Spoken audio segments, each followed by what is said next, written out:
neno la kuwafundisha watu. Sitaki nisimame hapa kwa ujuzi wangu wala kwa utaalamu nilionao wa miaka mingi nafundisha neno la Mungu. No. Nataka nifundishe lile Mungu unalikusudia kwa watu wako. Ninamlilia Mungu, na haya yanapatikana kwa Mungu peke yake, na si kwa nguvu wala kwa akili ya kibinadamu. Kwa hiyo Roho Mtakatifu upatikana kwa shauku.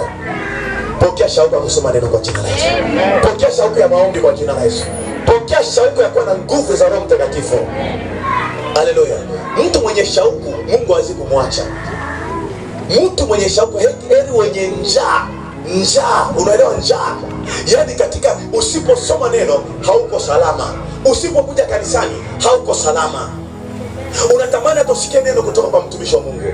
Unaona huyo mtu anafungulia redio, anasikia neno la Mungu. Aweza kalala bila kufungulia redio kusikia neno la Mungu. Bwana Yesu asifiwe sana.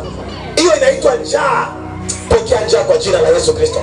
Pokea njaa neno la Mungu kwa jina la Yesu. Ipokee njaa ya neno la Mungu. Maana neno la Mungu ndilo liletalo haki. Sema amina nzuri.